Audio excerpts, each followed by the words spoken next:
Her A1C was 8.4. She'd been on metformin for 11 years. 11. And every 3 months, same story, same disappointing number, same look on her doctor's face, same adjustment to her dosage. Then she did something her doctor never suggested, never even mentioned. She added one vegetable. One. Every morning for 90 days straight.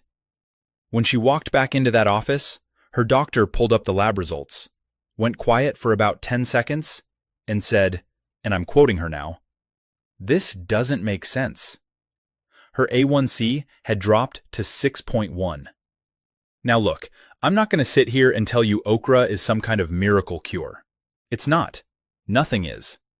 But what I am going to tell you, what the clinical research now confirms across multiple randomized controlled trials, is that this vegetable does something inside your body that most people, including most doctors, have never had explained to them. It works through 7 distinct mechanisms.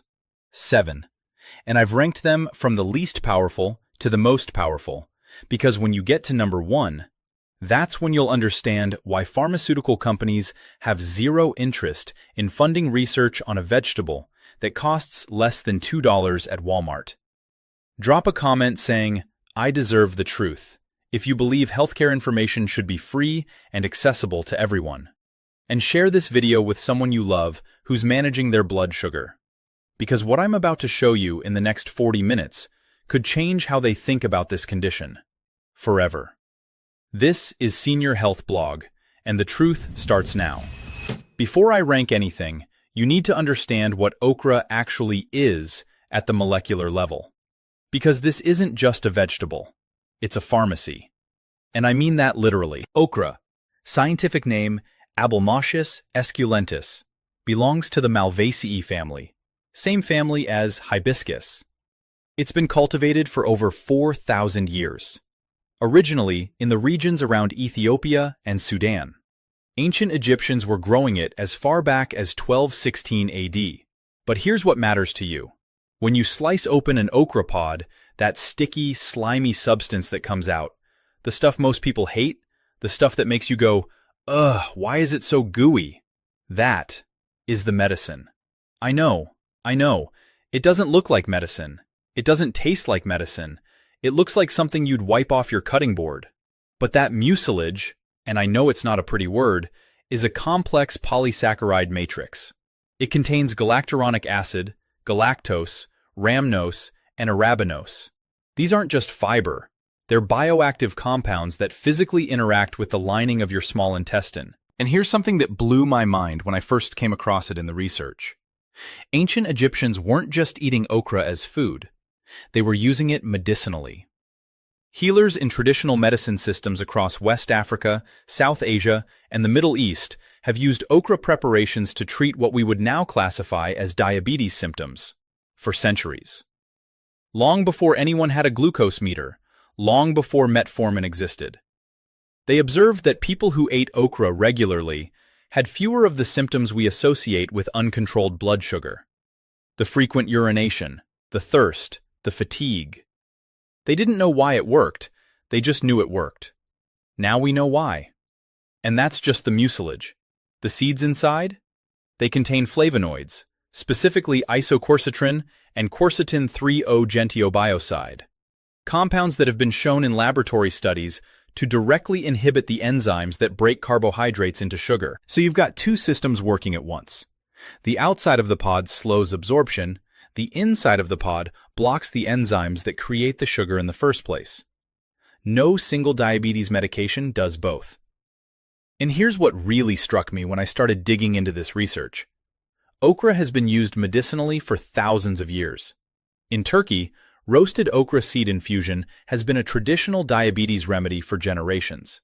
In India, traditional Ayurvedic practitioners have used it.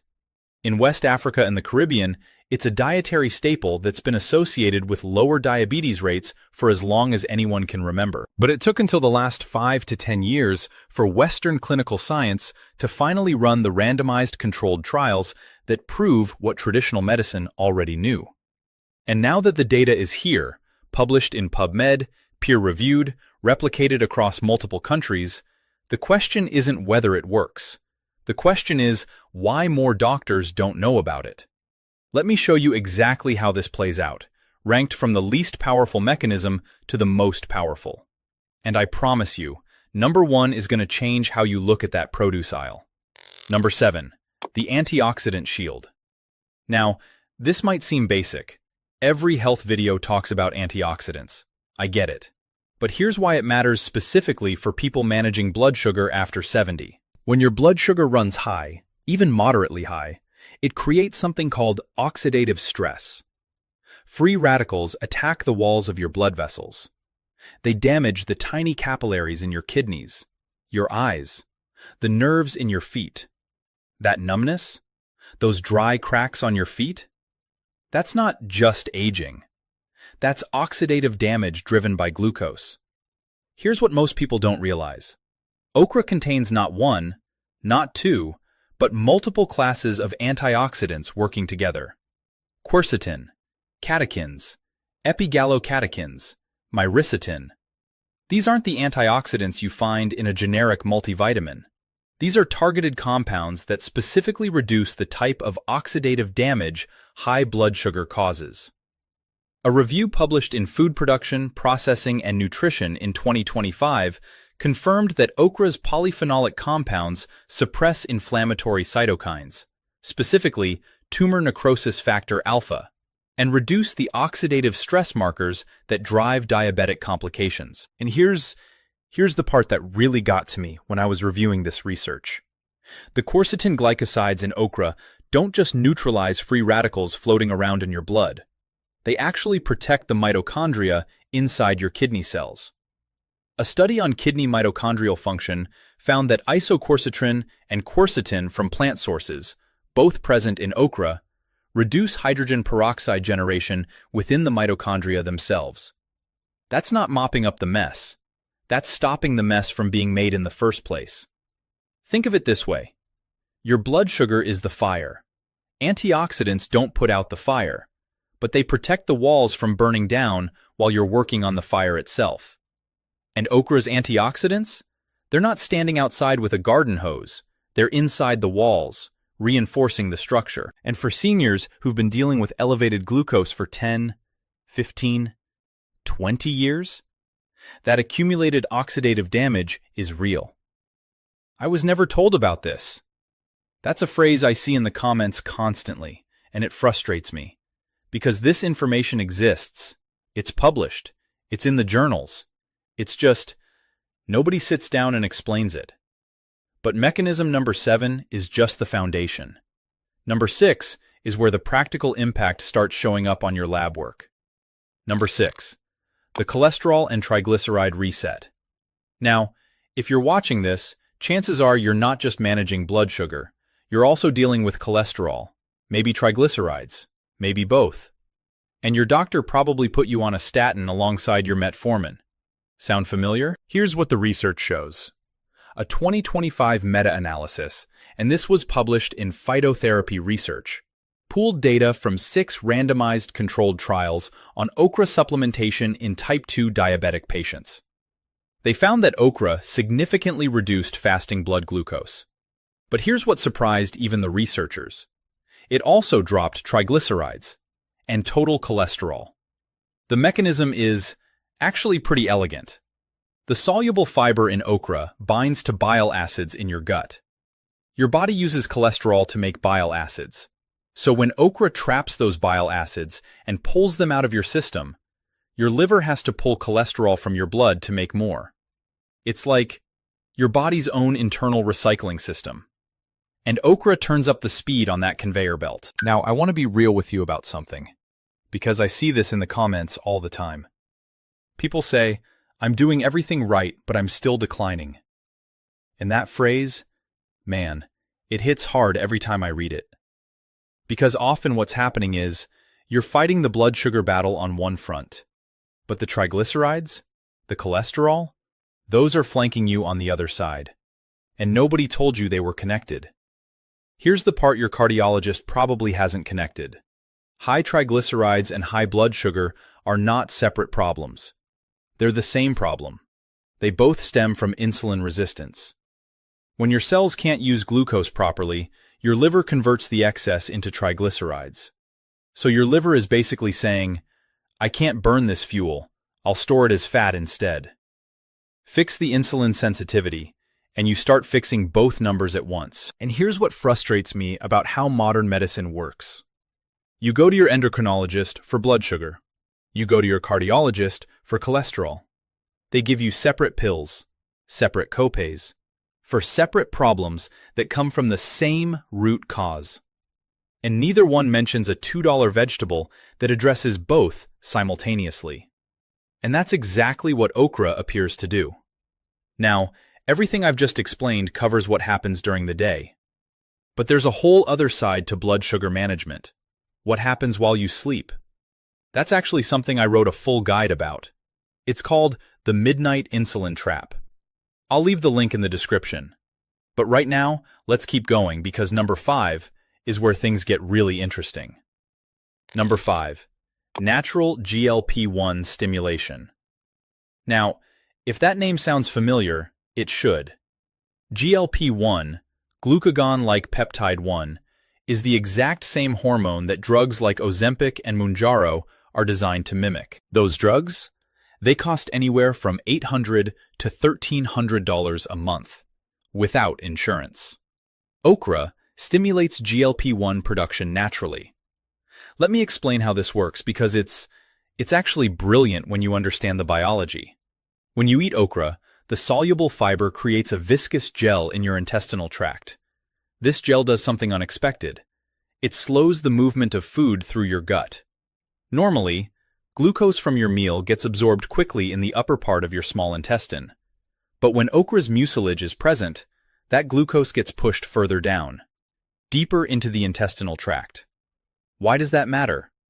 Because the cells that produce GLP-1, they're called L cells, are concentrated in the lower part of your small intestine and your colon. When nutrients reach those L cells, they release GLP-1 into your bloodstream. And GLP-1 does 3 things. It tells your pancreas to produce more insulin. It tells your liver to stop dumping glucose. And it slows gastric emptying, which means you feel full longer. This is the same mechanism that people are paying over $1,000 a month for. And it's happening inside a vegetable pod that costs about $1.50 for a whole bag. Now, I want to be very clear here. I'm not saying okra replaces Ozempic. The drug produces a much stronger, more sustained GLP-1 response. But the pathway? The biological pathway is the same. And for someone who's pre-diabetic, or early type 2, or looking to support what their medication is already doing, this is significant. A 2025 systematic review, published in the International Journal of Food Sciences and Nutrition, analyzed 8 clinical studies involving 521 participants. They confirmed that okra consumption, compared to placebo, produced meaningful improvements in fasting blood glucose. The proposed mechanism? Exactly what I just described. Increased chyme viscosity, stimulating GLP-1 release. And if you're living with type 1, I see you. Most of what I'm covering today applies to type 2 and prediabetes specifically, but the antioxidant protection and the cholesterol benefits, those are relevant regardless of type. I'm working on content specifically for type 1 down the road. Number 4, the enzyme blockade. This is where okra starts behaving less like a vegetable and more like a prescription medication. And I don't say that lightly. There's a class of diabetes drugs called alpha-glucosidase inhibitors. The most well-known one is acarbose, brand name Precose. What does acarbose do? It blocks the enzyme alpha-glucosidase in your small intestine. This enzyme is responsible for breaking down complex carbohydrates into simple glucose. Block the enzyme, slow the glucose release, lower the blood sugar spike after meals. Okra does the same thing. A study published in Natural Product Communications, researchers at Chulalongkorn University in Thailand identified specific compounds in okra seeds. They found 2 major flavanol glucosides, isoquercitrin and quercetin 3-O-beta glucopyrinosyl glucoside. These compounds selectively inhibited two critical digestive enzymes, maltase and sucrase. And isoquercitrin? It was 6 to 10 times more potent than the related diglucoside. Stop. Did you catch that? 6 to 10 times more potent. Inside a seed that most people throw away. But it doesn't stop there. In addition to alpha-glucosidase inhibition, okra's mucilage also inhibits alpha-amylase. That's a different enzyme, one that works even earlier in the digestive process, breaking down starch before it even reaches the glucosidase enzymes. So you've got a 1-2 punch. Alpha-amylase inhibition upstream, alpha-glucosidase inhibition downstream. Both happening simultaneously, from the same vegetable. A comprehensive review published in Phytotherapy Research in 2020 confirmed that okra products decrease blood glucose through both soluble fibers and inhibition of these digestive enzymes. This is the mechanism that should be in every endocrinology textbook. And it's not. And you have to ask yourself why. Now, let me give you an analogy that makes this click. Imagine you're at a toll booth. Normally, 100 cars rush through in 10 minutes. That's what happens when you eat carbohydrates. Glucose floods through your intestinal wall into your bloodstream. Your pancreas panics. Insulin spikes. But what if you closed half the toll booth lanes? Now those 100 cars still get through, but it takes 30 minutes instead of 10. No traffic jam, no pileup. That's what alpha-glucosidase inhibition does. It closes the lanes. The glucose still gets absorbed. You still get the energy from your food, but it arrives gradually, manageable. Your pancreas can handle a steady trickle. It can't handle a flood. And the crazy part? Acarbose, the prescription drug that does this, costs about $200 a month, and it comes with side effects: gas, bloating, diarrhea, because it's a powerful, concentrated enzyme block. Okra's compounds provide a gentler, more moderate version of the same blockade. Lower intensity, but zero side effects at normal dietary doses. And you're getting it from food, from actual food. Here's something else I want you to think about. You know how your doctor tells you to eat slowly? Chew your food? That's partly because slower eating gives your body time to process glucose gradually. Well, okra does that for you, at the molecular level. Even if you eat at normal speed, the okra is slowing down the carbohydrate breakdown inside your gut. It's like having a built-in speed governor on your glucose absorption, and it starts working with the very first meal you include it in. Number 3. The physical glucose trap. Okay, we've talked about enzyme inhibition. We've talked about GLP-1. But mechanism number 3 is, it's almost mechanical. It's physical. And it's the one that makes researchers go quiet. Remember that slimy mucilage I mentioned at the beginning? The stuff everyone hates about okra? That gel forms a literal barrier inside your intestinal lumen, a physical wall between the glucose in your food and the absorptive surface of your intestinal lining. This isn't chemistry, this is physics. The mucilage increases the viscosity of the chyme. That's the partially digested food moving through your gut. When viscosity goes up, glucose diffusion goes down. The sugar molecules physically cannot reach the intestinal wall as quickly. They're trapped in a gel matrix. A study published in ISRN Pharmaceutics confirmed this directly. Researchers found that the water-soluble fraction of okra significantly reduced glucose absorption in the gastrointestinal tract. Not through a drug interaction, not through a chemical reaction, through physical entrapment. It's the same principle that guar gum uses, same principle as psyllium husk. But okra's mucilage is unique because it contains a specific polysaccharide called rhamnogalacturonin, a type of pectin that creates an unusually viscous barrier. More viscous than most plant fibers, more sustained than most soluble fiber supplements. And here's what makes this so powerful for seniors specifically. After 70, your digestive system is already slower. Your enzyme production is lower. Your intestinal wall is thinner. So when you add okra's mucilage to that equation, you're creating a controlled, gradual glucose release instead of a sharp spike. That spike, that post-meal spike, is what drives the damage. Every single time your blood sugar shoots above 180 after a meal, that glucose is actively damaging the endothelial lining of your blood vessels. The nerve damage, the vessel damage, the kidney damage.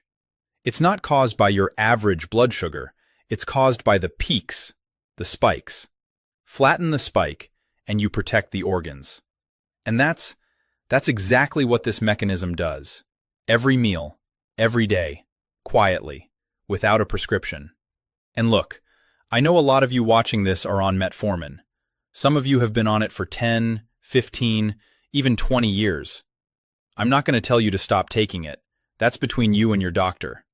But what I am going to show you is what happens when you add okra alongside your current protocol. Because the research on this, your doctor may not have time to pull up that study, but I did. And that right there, that overnight piece, the gap between what happens during the day and what happens while you sleep, that's exactly why I created the Midnight Insulin Trap. It covers what actually happens to your blood sugar and blood pressure after your head hits the pillow, and how to build a nighttime system that works with your body instead of against it. Link is in the description. But let me finish showing you the top 2 mechanisms, because number 2 is where everything shifts. Number 2, kidney protection. Now, I almost put this at number 1, because for seniors over 70 who've been managing diabetes for a decade or more, kidney damage is the silent killer nobody talks about until it's too late. Diabetic nephropathy, kidney disease caused by diabetes, affects nearly 1 in 3 diabetics. 1 in 3. And by the time you notice symptoms, by the time your doctor says your kidney function is declining, significant damage has already occurred. Here's what okra does that almost no other food-based intervention does. Isoquercitrin. Remember that compound from the okra seeds? A 2024 study published in Biochemical and Biophysical Research Communications found that isoquercitrin protects kidney cells through a very specific pathway. It inhibits something called SGLT2, sodium glucose cotransporter 2. Now, if SGLT2 sounds familiar, it should, because there's an entire class of diabetes drugs built around this mechanism. Jardiance, Farxiga, Invokana. They're called SGLT2 inhibitors. They block glucose reabsorption in the kidneys, which lowers blood sugar and protects kidney function.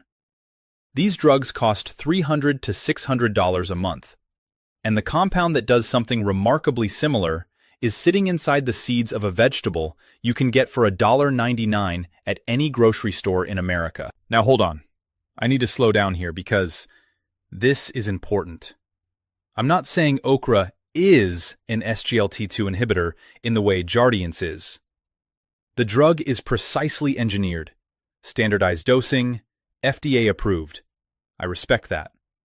But the biological mechanism, the pathway through which it protects the kidney, overlaps in a way that should be generating research funding and clinical trials.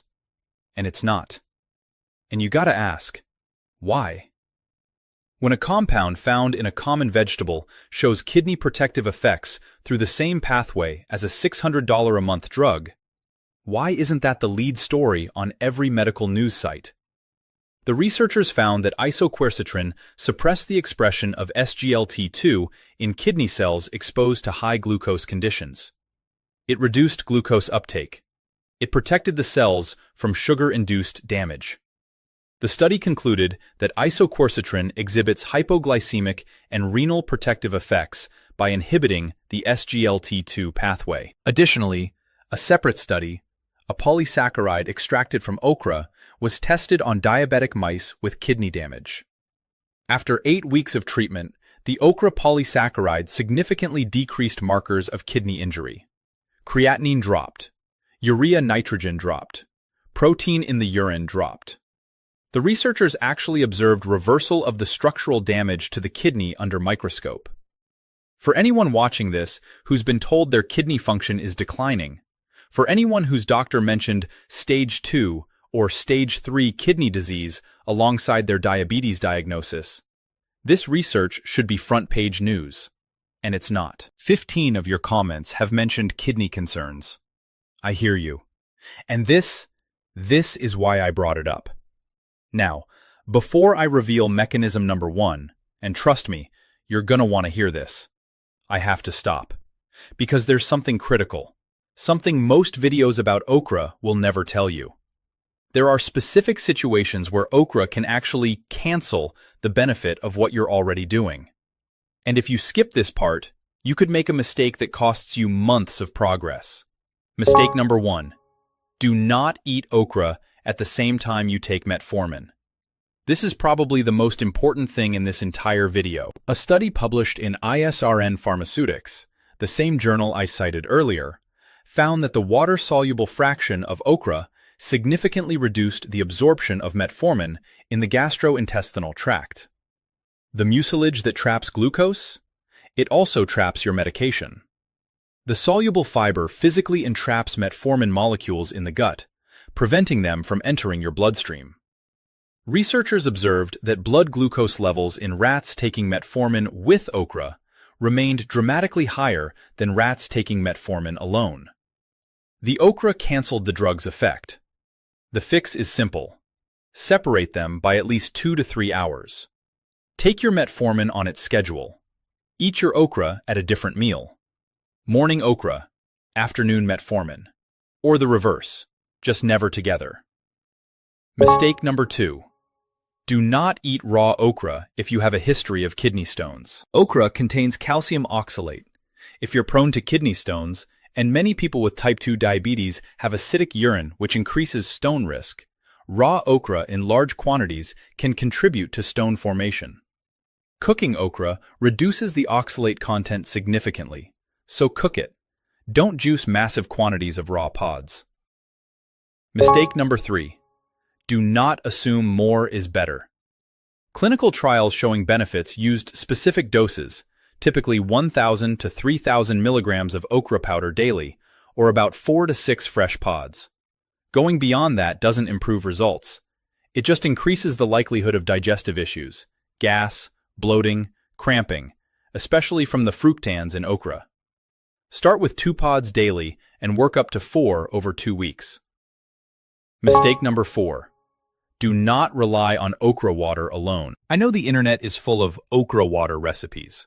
Soak pods overnight, drink the water in the morning. Here's the problem. The mucilage and polysaccharides partially dissolve into the water, but the seeds, where the isoquercetin and quercetin compounds live, stay in the pod. You're getting maybe 30 to 40% of the benefit. Eat the whole pod. Cook it. That's how every clinical trial administered it. Number 1. The insulin sensitivity reset. This is the mechanism that makes everything else work better. And it's the reason that woman's A1C dropped from 8.4 to 6.1. Here's the thing about type 2 diabetes that most explanations get wrong. The problem isn't sugar. The problem is that your cells stopped listening to insulin. Insulin is knocking on the door, and the cells won't answer. That's insulin resistance. And it's the core defect in type 2 diabetes. Every mechanism I've shown you today, the antioxidant shield, the cholesterol reset, the GLP-1 stimulation, the enzyme blockade, the glucose trap, the kidney protection, they all manage the symptoms. They reduce glucose, they slow absorption, they protect organs. But mechanism number 1 addresses the actual problem.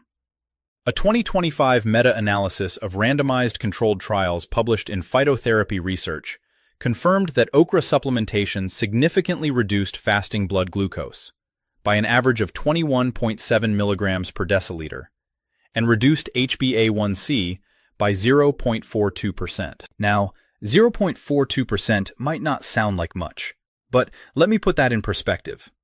In clinical medicine, a reduction of 0.3% or more in A1C is considered clinically significant.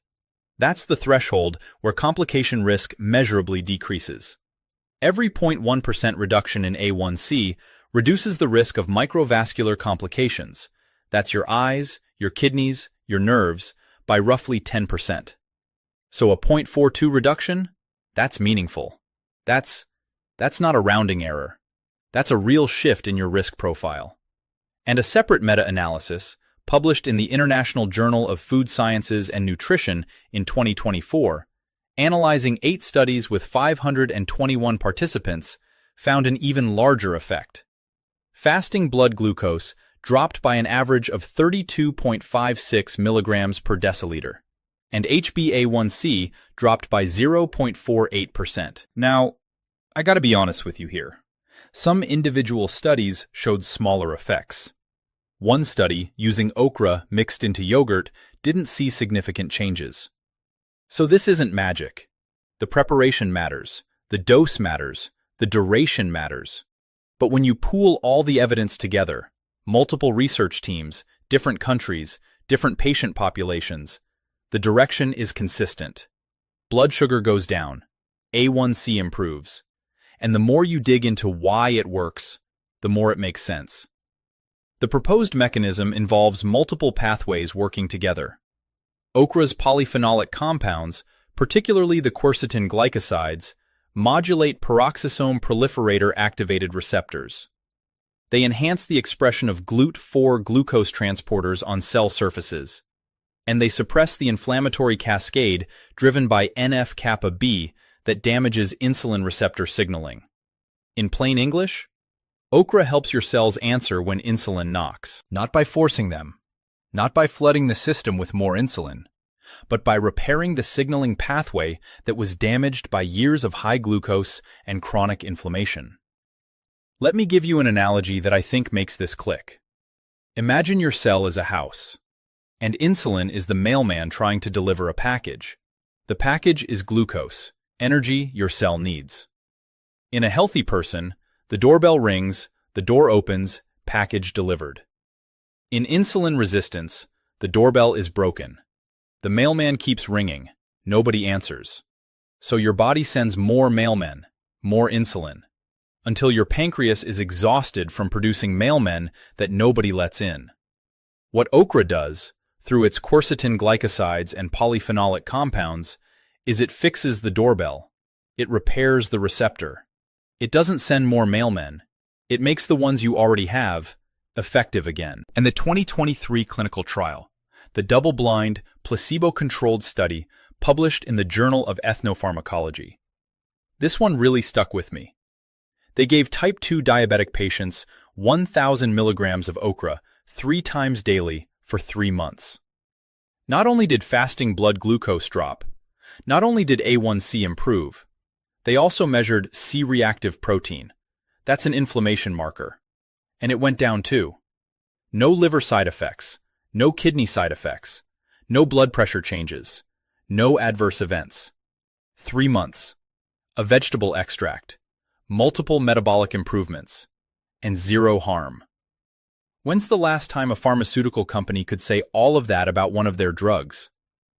That's why the results take time. You don't see this in 3 days. You see it in 60, 90 days. Because you're not masking a symptom.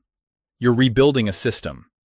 And that is why her doctor called it impossible. Because in 11 years of writing prescriptions, he'd never seen the system rebuild itself. He'd never seen the doorbell get fixed. Because nobody ever told him it could be. Okay, let's make this practical. Because I know a lot of you are sitting there right now thinking, all right, I'm convinced, but what do I actually do tomorrow morning? 5 steps, no overwhelm, starting today. Step 1. Get fresh okra pods. Look for pods that are firm, bright green, and no longer than about 4 inches. Longer pods get woody and fibrous, and honestly, they taste terrible too. You can find these at any Walmart, Costco, Kroger, or regular grocery store for less than $3 a bag. If your store doesn't carry fresh okra, frozen works. It's flash frozen at peak freshness and retains most of the bioactive compounds. Just avoid canned okra. The processing destroys much of the mucilage. Step 2. Start with 2 pods per day for the first week. Slice them into half-inch rounds. Sauté them in a tablespoon of olive oil over medium heat for about 5 minutes. Add a pinch of turmeric and black pepper. Both enhance absorption and add their own anti-inflammatory benefits. And here's a little trick. If you can't stand the slimy texture, and look, I get it, Not everyone loves it. Roast them in the oven at 400 degrees for 20 minutes. It crisps them up completely. Still gets you the seeds with the isoquercitrin. Still gets you the fiber. Just less of the mucilage texture. Step 3. By week 2, increase to 4 pods daily. Morning is ideal. It gives the mucilage time to coat your intestinal tract before your largest meals. Some of our viewers eat them as part of breakfast alongside eggs. Others blend 2 pods into a morning smoothie. You barely taste them when they're mixed with berries and yogurt. Step 4. And this is critical. If you're on metformin, separate your okra meal from your medication by at least 2 to 3 hours. Don't let the fiber trap your drug. Morning okra with breakfast, metformin with lunch. Or whatever schedule works for you. But talk to your doctor about the optimal timing. Print out this video's description with the research links. Bring it to your appointment. Give your doctor the studies. Most of them, they just haven't seen this data yet. Step 5. Track your fasting glucose every morning. Write it down. Use a notebook. Use your phone. Whatever works. After 30 days, compare your average to your baseline. The clinical research shows meaningful changes begin appearing between 4 and 8 weeks. Don't expect miracles at day 7. That's not how this works. Expect a trend by day 30. A direction. A slope. That slope is your evidence. I want to take a second here before we wrap up, because I know some of you have been managing this condition for a long time. 10 years, 20 years. Some of you told me in the comments, I thought it was just aging. And that gets me every time, because it's not just aging. A lot of what you've been experiencing, the fatigue, the numbness, the brain fog, the morning numbers that make no sense, those are symptoms of a system that can be supported, that can be improved. You're not too far gone, and you're definitely not too old. 7 mechanisms, 1 vegetable, multiple meta-analyses confirming the direction, and all of it available to you for less than the cost of a cup of coffee. Now, one more thing before you go. If this video covered what happens during the day, what okra does to your meals, your glucose response, your enzyme activity, then the question you should be asking is, what happens at night? Because for most people over 60, the nighttime hours are when the real damage happens. Your liver dumps glucose at 3 a.m. Your cortisol surges before dawn. And you wake up with a fasting number that makes no sense. You did everything right yesterday. You ate well, you walked, you took your medication on time, and still, that morning number is 140, 150, higher than when you went to bed. That gap, that disconnect between what you do and what your meter shows, that's what I address in the Midnight Insulin Trap. It walks you through what changes in your body after 60, why your morning numbers stay stubborn no matter what you eat, and how to build a simple nighttime system, food timing, meal structure, a 7-day reset you can start tonight. The link is right below this video. I think you'll find it answers the questions your doctor doesn't have time to explain. Now, if what you heard today made you stop and think, if even one of these 7 mechanisms was something nobody had ever explained to you before, type, I deserve the truth in the comments below. Because you do. You deserve to know how your body works.